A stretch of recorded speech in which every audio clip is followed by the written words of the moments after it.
좋은 약은 입에 쓰다 이런 말이 있죠. 또 충언은 귀에 거슬린다 그런 말이 있습니다. 좋은 약은 입에 쓰지만 우리의 병에는 이롭고, 충성스러운 말은 임금에게 거슬리지만 행함에 이롭다 이런 뜻이 있습니다. 하나님의 말씀은 어떨까요? 왜 저 약정 골목에 있는 한방 약재료들은 쓸까요? 저는 오랫동안 그 고민이 되더라고요. 왜 저렇게 좋은 거, 몸에 좋은 걸 달콤하게 안 만들고 왜 저렇게 쓰게 만들었을까? 가만히 생각해 보니까 만약에 몸에 좋은 약재료들을 달콤하게 만들었으면 사람들이 벌써 다 뜯어먹었을 거예요. 다 캐먹고 다 뜯어먹었어요. 아픈 사람 숫자가 많아요? 안 아픈 사람 숫자가 많아요? 안 아픈 사람 숫자가 많습니다. 하나님은 아픈 사람들, 환자를 위해서 꽁꽁 숨겨두신 거예요. 그런 해석이 되더라고요. 그러면요, 하나님의 말씀은요 더 씁니다. 하나님의 말씀은 우리의 더 귀에 거슬릴 수 있습니다. 달콤하지 않습니다. 제가 이번에 장모님을 이제 병원에 모셔놓고 집사람이 간병을 했습니다만, 병원을 오가면서 같은 병에 대해서 병원마다 천차만별이라는 것을 피부로 깨달았습니다. 이제 그 환우들이 같이 있잖아요. 동병상련이라고 같은 병에 이제 서로 금방 친해지잖아요. 근데 예를 들어서 무릎이 아프다. 내가 어느 병원이라는 얘기하지 않습니다. 어느 병원에서는 수천만 원 드는 수술을 그냥 하라고 바로 원장이 바로 얘기를 해요. 똑같은 병인데 어떤 병원에서는요, 일단 한번 주사 맞고 그 다음에 운동해가지고 좀 근육을 튼튼히 해가지고 그래서 좀 진행이 덜 되도록 한번 기다려보자, 이런 병원이 있더라고요. 아니, 병원이란 게 결국은 돈을 벌기 위한 건데 어떻게 이 병원은 수천만 원을 벌 수 있는데도 환자에게 조금 더 기다려보자 그렇게 얘기할까요? 근데 어느 병원이 환자가 더 많을까요? 뒤에 병원이 환자가 더 많습니다. 병원 건물도 크게 지었고요. 그 앞에 병원은 겨우 몇 층 유지를 하고 있더라고요. 제가 이 말씀을 드리는 이유는요, 하나님의 말씀이 굉장히 달콤한 듣기 좋은 소리가 아닙니다. 어느 유명 연예인이 요즘 청년들에게 듣기 좋은 소리를 했는데, 또 어떤 유명 방송인이 그런 말 하지 마라. 무슨 청년들에게 놀고 먹어도 된다고 하느냐.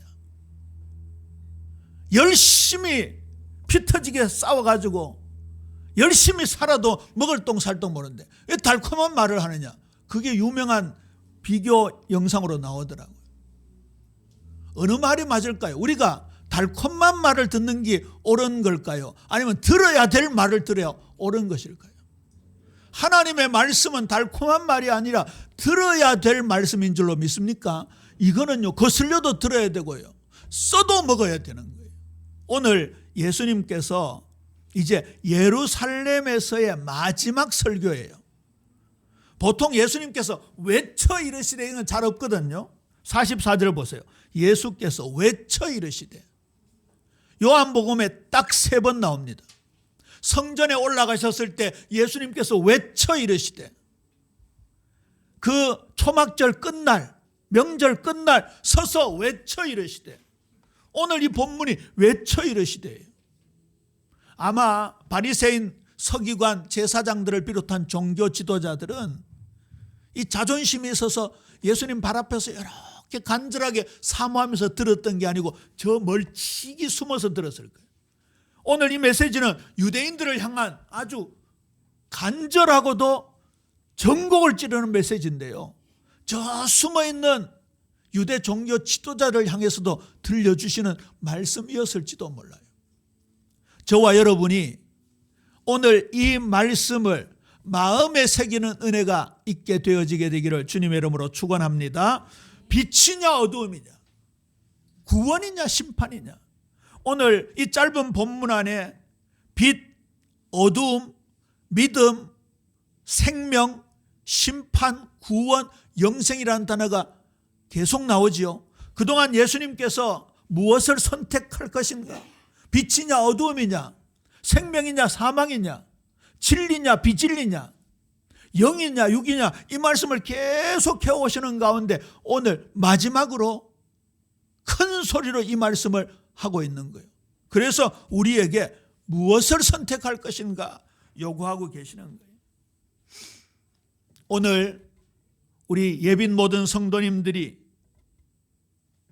빛을 선택하고 믿음을 선택하고 구원을 선택하고 심판이 아닌 하나님의 영원한 생명을 선택하는 마지막 예수님의 구원의 초대에 응답하는, 반응하는 귀한 은혜 있게 되기를 주님의 이름으로 축원합니다. 우리 집사님도 나라를 위해서 기도하셨습니다마는 웨스트민스터 신앙 고백 소요리 문답 1문, 사람의 제일 되는 목적은 무엇입니까? 하나님을 영화롭게 하고 그를 영원토록 즐거워하는 것입니다. 2문, 그 하나님을 영화롭게 하는 규칙이 무엇입니까? 말씀입니다. 3문이 뭔가 하면 성경 말씀의 요긴한 교훈이 무엇입니까? 그게 요한복음 3장 16절에 하나님을 믿는 믿음입니다. 하나님이 세상을 이처럼 사랑하사 독생자를 주셨으니 누구든지 예수를 믿는 사람은 누구든지 멸망치 않고 영생을 얻게 하려 하심이니라.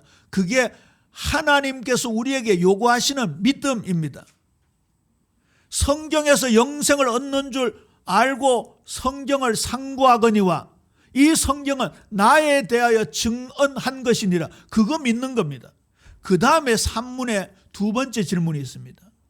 하나님께서 사람에게 요구하는 것은 무엇입니까? 여기에 성경 구절이 두 개가 있는데요. 시편 119편 105절입니다. 주의 말씀은 내 발의 등이요 내 길의 빛이니이다. 그 다음에 한 구절이요, 미가서 6장 8절입니다. 자, 생소한 성경이지만 찾아서 한번 확인해 보십시다. 미가서 6장 8절, 구약 성경 1296쪽입니다. 꼭 기억하시기 바랍니다. 사람의 제일 되는 목적 하나님께 영광, 하나님께 영광 돌리는 규칙인 말씀, 이 말씀인 성경이 우리에게 요긴하게 교훈하는 것, 하나님이 세상을 이처럼 사랑하사 독생자 주신 것 믿는 거고요. 하나님께서 우리에게 요구하시는 믿음, 삶입니다. 미가서 6장 8절 함께 읽습니다. 시작. 사람아, 주께서 선한 것이 무엇임을 내게 보이셨나니 여호와께서 내게 구하시는 것은 오직 정의를 행하며 인자를 사랑하며 겸손하게 내 하나님과 함께 행하는 것이 아니냐. 아멘. 다시요. 겸손하게 내 하나님과 함께 행하는 것이 아니냐. 아멘. 아멘으로 받으셔야 합니다. 결국은 보세요. 하나님께서 우리의 삶에 요구하시는 겁니다. 하나님과 동행하며 살아가는 것입니다. 오늘도 세상을 구원하러 오셨다고 말씀하셨습니다. 우리 대한민국이 예수님을 통해서 구원받아야 되는 굉장히 중요한 시점에 서 있습니다.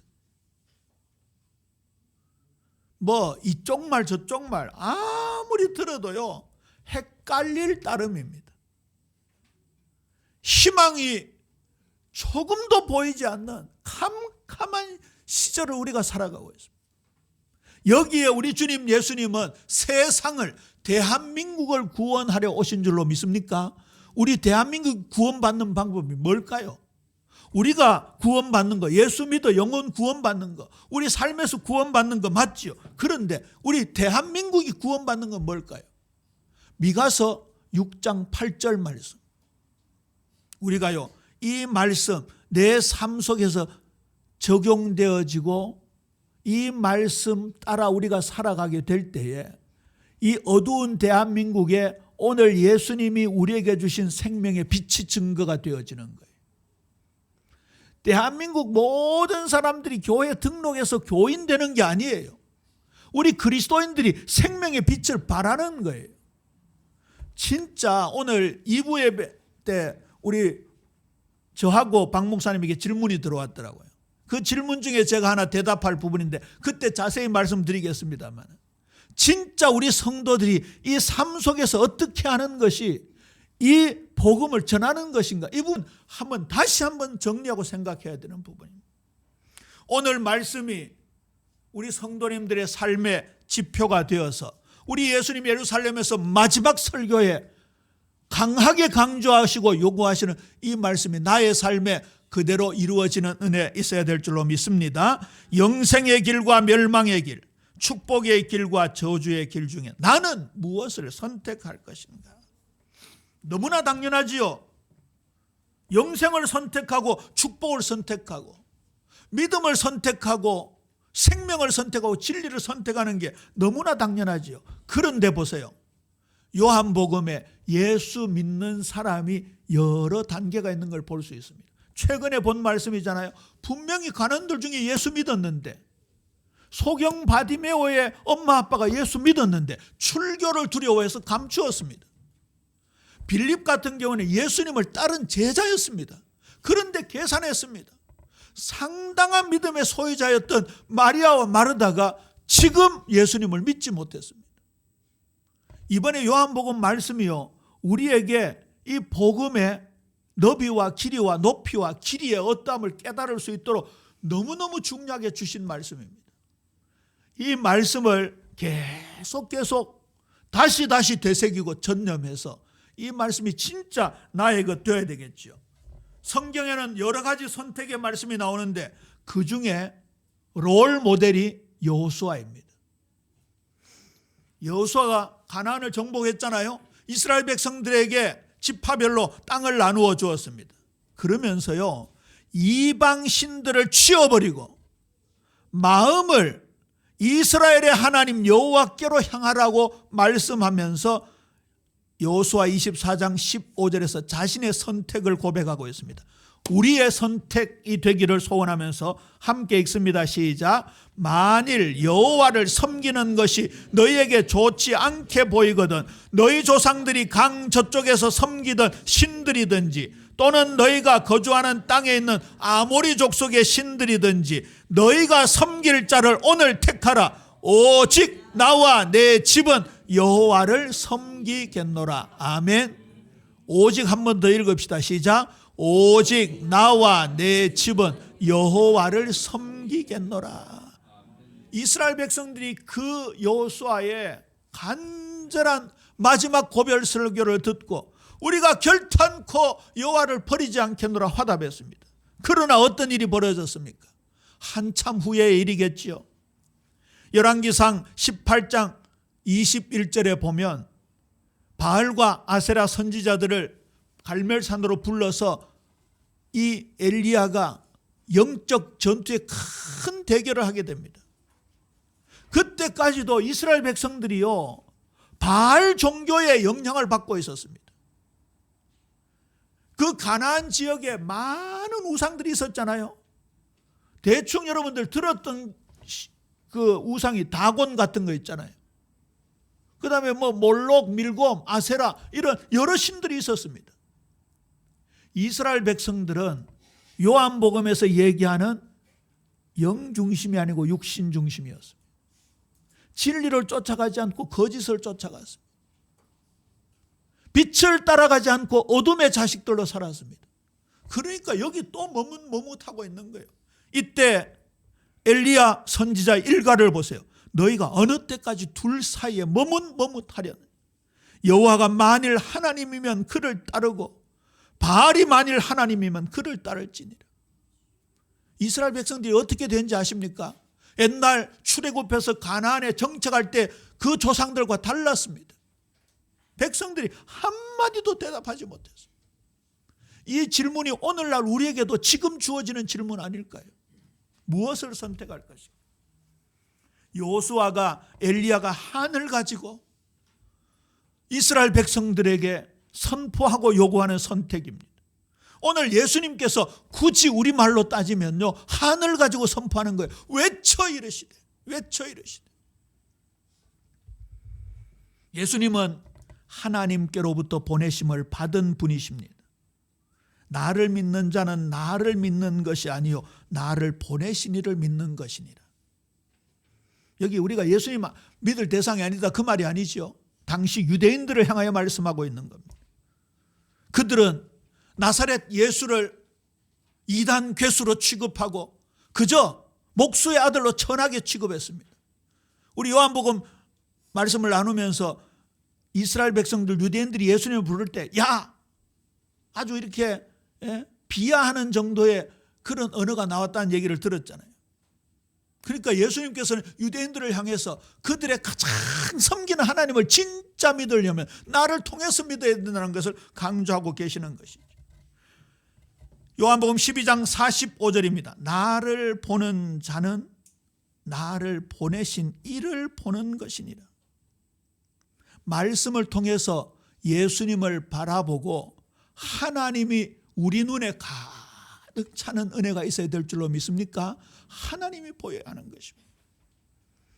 두 번째 대지입니다. 예수님께서 빛으로 이 땅에 우리에게 나에게 오신 목적입니다. 요한복음 8장 12절입니다. 나는 세상의 빛이니 나를 따르는 자는 어두움에 다니지 아니하고 생명의 빛을 얻으리라. 반대로 무슨 말입니까? 사망의 어두운 그늘에 다니고 있습니다. 지금 우리나라 상황이 그렇잖아요. 세계 10대 무역 강국입니다. 저도 몇 나라 선진국들 이렇게 다녀봤지만 먹는 거에 관해서는요, 대한민국이 세계 1등입니다. 먹방이라는 말 아시죠? 먹방. 요리하는 방송 쿡방 이런 거 있잖아요. 먹방이 영어로 그냥 먹방이에요. 온돌이 그냥 온돌이고 김치가 김치듯이 먹방이 그냥 영어에서 먹방이라 그래요. 그게 유래가 어디기 때문에 그렇습니까? 우리나라기 때문에 그렇습니다. 얼마나 먹는 게 많은지. 저 북한의 아이들 보세요. 그 길에 쌀알 하나 떨어진 거 그것도 안 주워 먹습니까? 주일날 밥을 얼마나 많이 해놨는지. 제가 먹고도 남아가지고 누룽지 해가지고 숭늉 끓여 먹고도 남아가지고 결국 이만큼 버렸어요. 얼마나 먹는 게 풍성한지. 그런데 이렇게 풍성한 대한민국에서 왜 이렇게 캄캄합니까? 영적으로 캄캄하고 인간관계 캄캄하고 정치적으로 캄캄하고 경제적으로 캄캄하고. 왜 그렇습니까? 빛을 주지 못하는 겁니다. 우리 주님 예수님만이 단 하나의 유일한 빛이신 줄로 믿습니까?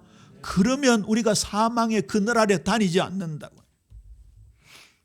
예수님께서 앞을 못 보는 맹인에게 침으로 진흙을 이겨서 눈에 바를라 주시고 실로암 못에 가서 씻으라 하셨잖아요. 그 앞서 무슨 말씀하셨습니까? 내가 세상에 있는 동안에는 세상의 빛이로라 말씀하셨어요. 그게 단순히 육신의 눈을 뜨는 걸까요? 언제 말씀드렸죠? 글 모르는 사람을 문맹이라 그럽니다. 컴퓨터 모르는 사람을 컴맹이라 그러죠. 폰 모르는 사람을 폰맹이라고 합니다. 그 다음에 말은 제가 만들어낸 말입니다. 영적으로 어두운 눈은 무슨 맹? 영맹입니다. 글을 몰라도 까짓 거 이거 스마트폰 다 기능 몰라도 그냥 전화 오면 받고 사진 찍는 것밖에 못하는 우리 아줌마 아저씨들도 괜찮아요. 영적으로 맹인되면 골치 아픈 거예요. 영적으로. 다른 거 눈 밝아지기를 원하는 것보다 내 영적인 눈이 환하게 밝아져서 진짜 교회를 위해 기도하고 가족들 위해 기도하고 자녀들 위해 기도하고 이 대한민국을 위해 기도하는 영의 사람들 되어지게 되기를 주님의 이름으로 축원합니다. 그래서 예수님이 내가 세상에 있는 동안에는 세상에 빛이로라 말씀하셨습니다. 지지난주의 말씀이었죠. 요한복음 12장 35절입니다. 36절 말씀 함께 읽지요. 36절 가까이 있습니다. 시작. 너희에게 아직 빛이 있을 동안에 빛을 믿으라. 그리하면 빛의 아들이 되리라. 빛의 아들로. 옛날에 그 누구의 소설이었습니까? 어둠의 자식들이라는 소설이 있었잖아요. 우리는 어두움의 자식에서 빛의 자녀로, 빛의 아들, 딸로 우리가 거듭 태어난 거예요. 그러면 빛의 아들, 빛의 자녀는 어떻게 해야 됩니까? 에베소 5장 8절에서 9절입니다. 너희가 전에는 어두움이더니 이제는 주 안에서 빛이라. 빛의 자녀들처럼 행하라. 빛의 열매는 모든 착함과 의로움과 진실함에 있느니라. 오늘 2부 예배 질문과 해답 시간에 준비하고 있는 겁니다만 예수님이 빛이다 자꾸 고백하는 거예요. 다른 왕도가 없습니다. 믿음은 들음에서 나고 들음은 그리스도의 말씀으로 말미암느니라. 마음으로 믿어 의에 이르고 입으로 시인하여 구원에 이르느니라. 예수님이 생명의 빛이시다. 세상의 빛이시다. 예수님이 나의 빛이시다. 내가 그 빛을 믿음으로 나는 빛의 아들, 딸, 자녀가 되었다. 계속 고백하게 되면요, 그 빛이 우리에게 전가되어져서 비추어지는 거예요. 제가 이 말씀 나올 때마다 말씀드리잖아요. 저기 마침 뭐 동그란 시계가 없습니다만 저쪽에 카메라가 지금 빛이 비치잖아요. 일어나라 빛을 발하라가 무슨 말이라고요? 저와 여러분은 빛을 만들어내는 태양과 같은 항성이 아니에요. 달과 같이 빛을 비추는 존재예요. 근데 우리가 나태의 자리, 불신앙의 자리, 낭망의 자리에 있잖아요. 근데 이사야 60장에서는 뭐라고 지금 우리에게 권하고 있습니까? 일어나라, 일어나라. 그러면 일어나라. 일어나면 저쪽에서 태양빛과 같은 예수님의 빛이 우리 쪽에 비추어가지고 반사가 되는 거예요. 반만 일어나면 반달이에요. 그렇죠? 안 일어나면 무슨 밤이에요? 검은 밤이에요. 벌떡 일어나면 무슨 달이에요? 보름달이에요. 벌떡 일어나시게 되기를 주님의 이름으로 권면합니다. 일어나라, 빛을 발하라. 그러니까 이게 결국은 한마디로 얘기하면 믿음이에요. 예수님은 나의 빛이다 그 말이죠. 그 다음에 중요합니다. 요한복음 12장 46절. 우리로 어두움의 종노릇 하지 않게 하기 위해서 예수님이 이 땅에 빛으로 오셨다고요. 나는 빛으로 세상에 왔나니 무릇 나를 믿는 자로 어두움에 거하지 않게 하려 함이라. 더 이상 죄 종노릇 하지 말라 그 말입니다. 이거 좀 다시 우리 완전히 뿌리 내리고 쐐기를 받기 위해서 찾아봅시다. 우리 말씀 자꾸 찾아봐야 돼요. 내년에는 말씀 찾아보는 정도가 아니라 매일 읽으라 그럽니다. 1년에 통독해야 됩니다. 그래서 지금 자꾸 연습해놔야 돼요. 로마서 6장.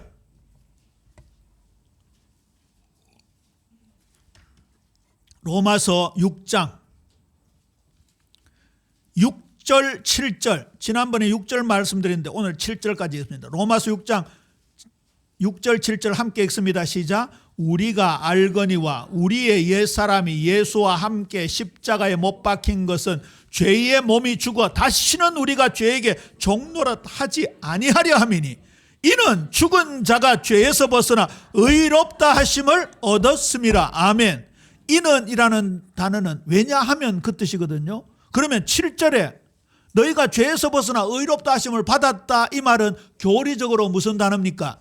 이신칭입니다. 그렇죠? 믿음으로서 의롭다함을 받았다 그 말입니다. 그런데 6절에 너희들이 믿음으로서 의롭다함 이신칭의를 받았으니 어떻게 살라 그 말입니까? 더 이상 죄에게 종노릇 하지 말라 그 말이에요. 아, 내가 이신칭의 믿음으로 의롭다함을 받았다, 나는 죄인에서 의인 되었다 라고 고백하는 것에서 그치는 것은 이 말씀과 합당하지 않다 그 말입니다. 자, 그 다음에 한 번 더 찾아보십시다. 로마서 6장 12절에서부터 14절까지 역시 함께 읽습니다. 시작. 그러므로 너희는 죄가 너희 죽을 몸을 지배하지 못하게 하여 몸의 사욕을 순종하지 말고, 또한 너희 지체를 불의의 무기로 죄에게 내주지 말고, 오직 너희 자신을 죽은 자 가운데서 다시 살아난 자 같이 하나님께 드리며 너희 지체를 의의 무기로 하나님께 드리라. 죄가 너희를 주장하지 못하리니 이는 너희가 법 아래 있지 아니하고 은혜 아래 있음이라. 여기 또 나오죠. 이는. 왜냐하면 우리가 법 아래 있지 않고 어디 아래 있다고요? 은혜 아래 있다고요. 저와 여러분이 은혜 받았다고요. 그런데 은혜 받은 이유가 어디에 있다고요? 죄에게 내주지 말라. 사실 요 번역은 옛날 개역 성경이 더 나은 번역이에요. 또한 너희 죄를 불의의 무기로 죄에게 드리지 말고 이렇게 되어 있어요. 이 번역하는 분들이 죄에게 왜 드린다고 존칭어를 쓰지? 그 다음에 하나님께 드리며 나오잖아요. 이렇게 같은 단어 헬라어로. 그런데 무슨 의미인가 하면요, 우리가 죄에 붙잡혀가지고 맨날 죄 짓고 살면 그게 죄를 경배하는 게 되는 거다, 그 말이에요. 우리는 하나님을 경배해야 돼요? 죄를 경배하고 마귀를 경배해야 돼요? 하나님만 경배해야 될 줄로 믿습니까? 그러면 죄와 멀어져야 된다, 그 말이에요. 보세요. 이신칭이 의롭다는 말 받았다면 더 이상 죄의 종노릇 하지 말라. 은혜를 받았다면 불의의 무기로 죄에게 드리지 말고 하나님께 드리는 예배자가 되라, 그 말 아닙니까? 얼마나 중요한지 몰라요. 우리를 구원하시기 위해 이 땅에 오신 예수님이십니다. 아들을 낳으리니 이름을 예수라 하라. 이는 그가 자기 백성을 그들의 죄에서 구원할 자이심이라 하니라. 시편 얘기를 안 할 수가 없죠. 저는요, 갈수록 은혜가 되는 거 있죠. 시편에 뭐 해주세요. 그러니까 끝에 소서 이렇게 돼서 하소서, 주소서.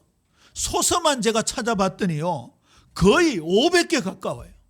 얼마나 하나님께 해달라는 게 많은지. 대표적으로 죄를 씻어 주소서, 정결케 하소서, 회복시켜 주소서, 변호하소서, 기도 응답하소서, 원수들을 멸하소서, 은혜 내려 주옵소서, 우리를 높이소서, 살펴주소서, 보존하소서. 그러니까 소서가 전부 뭐예요? 기도 간구하는 거예요. 전부 여호와 하나님께. 근데 이 소서, 해주옵소서 중에 제일 많은 단어가 뭔지 아세요? 구원이라는 단어. 시편 150편 안에 구원해달라는 단어가 146회나 등장합니다. 무슨 말입니까? 우리의 삶에 매일매일, 아니 매 순간 예수 구원이 필요하다고 말이에요. 예수, 오직 예수가 다다, 이 말이 뭐예요? 날마다 구원이라 그 말이에요. 순간마다 구원이라 그 말이에요. 내일도 구원, 모레도 구원이라 그 말이에요. 이거요, 저 사람들 식으로 생각하면 뭐 구원 다 받았는데 자꾸 구원해달라는, 네 구원 받은 거 아니냐, 그 말이 아니잖아요. 주여 나를 불쌍히 여기시옵소서, 주여 나를 구원하옵소서, 이 지금 죄의 온상에서 나를 건져내시옵소서, 마귀의 손아귀에서 건져내시옵소서, 죽음과 같은 고통, 지옥 같은 고통에서 나를 구원해 주시옵소서.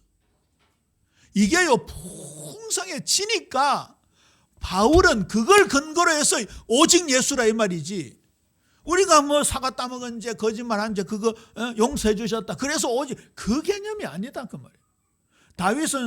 바울은 성경을 많이 안 사람이에요? 적게 안 사람이에요? 구약 39권을 통째로 외운 사람이에요. 이 시편의 말씀을 가장 많이 인용한 사람이 바울이에요. 그러면 이 다윗이 구원해달라는 이 감격에 대해서 바울이 얼마나 가슴이 뜨거웠을까.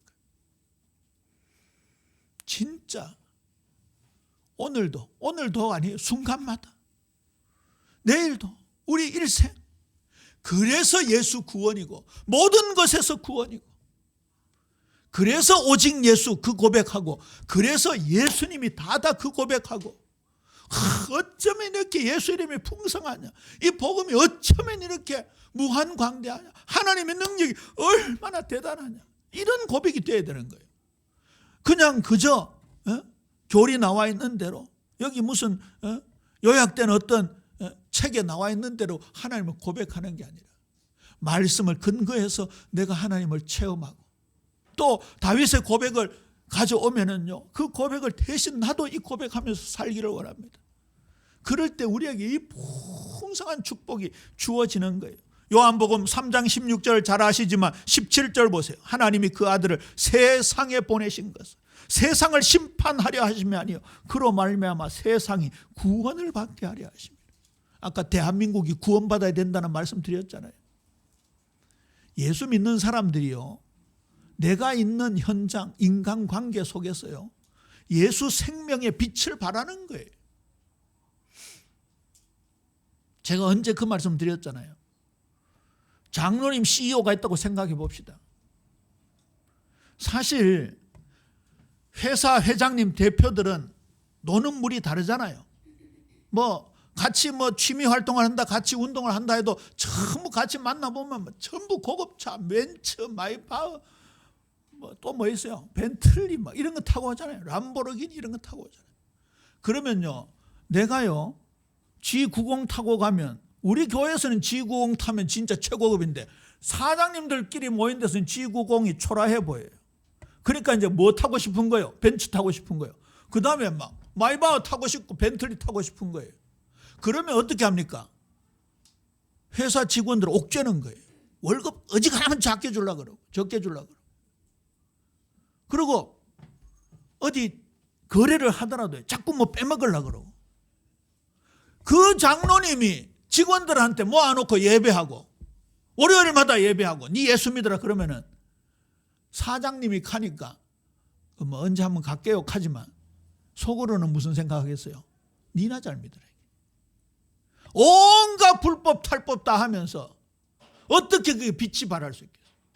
근데 진짜 이 사장님 장로님 마음에요, 우리 직원들을 사랑하고, 그래서 오늘은 어제보다 좀 더 매출이 오르면 야들아 갈 때 전부 택시 타고 가면서 5만 원씩 주어줘 보세요.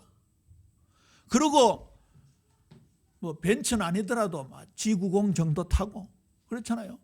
또 인센티브라 그러잖아요. 우리 좀 이렇게 일 열심히 하는 사람들한테는 좀 보너스도 주고 때로는 두둑하게 선물도 주고, 그게 빛을 발하는 거 아닐까요? 근데 그런 건 하나도 안 한단 말이에요. 아까 집사님 기도하셨잖아요. 우리 한국 기독교가 욕을 먹고 있다고. 이거 우리 진짜 한번 패러다임 자체를 확 바꿔야 돼요. 예수 믿는 게 어떤 것인가 바꿔야 돼요. 오늘 그 말씀을 예수님이 하늘 가지고 마지막에 지금 풀어내시고 있는 거예요. 양의 문으로 양들을 구원하시는 예수님 같은 말입니다. 내가 문이니 누구든지 나로 말미암아 들어가면 구원을 받고 또는 들어가면 나오면 꼴을 얻으리라. 여기 양은 영혼 구원받아 하나님 자녀된 사람들을 말해요. 근데 보세요. 들어가면 나오면 구원받고 들어가로 나오면 꼴을 먹는다. 점점 더 풍성해진다. 풍성해진다. 양이 꼴을 잘 먹고 살이 쪄야 그 양털도 윤기나게 나올 거 아니에요. 양젖도 풍성하게 나올 거 아니에요. 마태복음 9장 22절입니다. 예수님이 이 땅에 구원주로 오신 것을 분명히 말씀하고 있습니다. 12해 혈루증을 앓는 여인이 예수님 옷자락에 손만 대면 낫겠다라는 믿음이 있었습니다. 예수님 옷자락을 움켜쥘 정도로 담대하지를 못했습니다. 왜냐하면 이 유출병 환자가 이렇게 접촉을 하게 되면 그 접촉하는 사람도 부정하게 된다는 율법이 있습니다. 그런 정결법 때문에 아마 이 여인이 굉장히 예수님께 다가오는데 시간이 많이 걸렸을 거예요. 여러 번 갈등했을 거예요. 그런데 지금 12의 혈루증을 앓는다. 얼마나 심각했겠습니까? 드디어 예수님의 옷자락을 살짝 잡았습니다. 그 군중 틈에 예수님의 옷을 잡는 사람들, 예수님 당시에 스타니까 한번 몸을 대보는 사람들, 예수님 얼굴 빤히처럼 요즘 같으면 막 사진 찍고 같이 셀카 찍고 그런 사람들이 얼마나 많았겠어요. 예수님에게 부딪힌 사람이 얼마나 많았겠어요. 그런데 예수님 단 한 여인, 그 여인을 돌아보면서 내 능력이 빠져나갔다고 말씀했어요. 그때 하신 말씀입니다. 예수께서 돌이켜 그를 보시며 이르시되 따라 안심하라. 내 믿음이 너를 구원하였다 하시니 여자가 그 즉시 구원을 받으니라. 이 12년 혈루병이 완치되어지는 순간이었습니다. 저와 여러분을 괴롭히고 있는 과거의 상처가 무엇이 있습니까? 무엇이 여러분을 옥죄고 있습니까? 어떤 갈등이 있습니까? 어떤 아픔이 있습니까? 어떤 트라우마가 있습니까? 예수님으로 말미암아 해방받는 은혜 있게 되기를 주님의 이름으로 축원합니다. 우리 옆 사람에게 예수님 대신해서 한번 인사하죠. 따라 안심하라. 내 믿음이 너를 구원하였다. 따라 안심하라. 따라 안심하라. 이렇게 하니까 또 이제 심판이 없는가 보다. 아니에요. 예수님은 분명히 말씀하셨어요. 예수님을 저버리고 말씀을 받지 않으면 심판을 하시는데, 성부 하나님께서 심판하신다. 그래서 예수님은 마지막 재림 때에 이 세상을 심판하러 오시는 거예요. 반대로 하나님의 명령을 순종할 때 영생의 삶이 나타난다라고 말씀하고 있습니다. 그의 명령이 영생인 줄 아노라. 하나님의 생명을 가지고 사는 삶을 말하는 거예요. 자, 이 생명을 우리가 간직하게 되면 그 말이에요. 성경에 보면 생명이란 단어를 나타낸 헬라어가 크게 두 가지가 있다 했죠. 여기 얘기하는 생명, 영생은 조에입니다. 이거는 우리 평신도님들이라도 꼭 기억하셔야 돼요. 하나님의 생명은 조에, 이 영생 생명은 하나님의 생명을 나타내는 거예요. 그 다음에 육신의 생명 있죠. 이거는 비오스예요. 비오스. 바이오 냉장고, 바이올로지 할 때 그 단어가 거기에서 나왔어요. 그러면 우리 비오스가 아플 때가 있잖아요. 우리 이 육신의 삶이 컬컬하고 낙심될 때가 있잖아요. 그때 하나님의 생명이 우리에게 주어져야 그 능력으로 이 비오스의 아픔을 이기는 거예요. 그걸 바울은 보물이라고 했는데, 고린도후서 4장 7절에서 10절 좀 길지만 여기 보배가 하나님의 생명이라고 한번 대입을 해보고 우리 함께 읽어보자고요. 시작. 우리가 이 보배를 질그릇에 가졌으니 이는 심히 큰 능력은 하나님께 있고 우리에게 있지 아니함을 알게 하려 함이라. 우리가 사방으로 우겨 쌓임을 당하여도 쌓이지 아니하며 답답한 일을 당하여도 낙심하지 아니하며 박해를 받아도 버림받지 아니하며 거꾸러뜨림을 당하여도 망하지 아니하고 우리가 항상 예수의 죽음을 몸에 짊어지면 예수의 생명이 또한 우리 몸에 나타나게 하려 함이라. 아멘. 이 생명으로 이 풍성한 축복 누리고 영광 돌리는 예빈 모든 성도님들 되어지시게 되기를 주님의 이름으로 축원합니다. 아버지 하나님, 은혜를 감사합니다. 신앙생활은 선택인데 우리 예수님 하늘 가지고 마지막 말씀을 주셨습니다. 아버지 하나님, 정말 빛을 선택하고 진리를 선택하고 생명을 선택하고 영의 삶을 선택하고 하나님의 말씀을 통하여 하나님의 생명이 우리를 지배하는 생이 되어질 수 있도록 역사하여 주옵소서. 아버지 하나님, 이 일을 위하여 우리 예수님께서 사람의 몸을 입고 이 땅에 낮아지셨습니다. 그 마음 품고 우리도 내가 속한 공동체, 세상 공동체에서, 교회에서, 가정에서 정말 생명의 빛을 발하는 참된 복음 전파자 되어질 수 있도록 축복하여 주옵소서. 감사합니다. 예수님 이름으로 기도합니다. 아멘.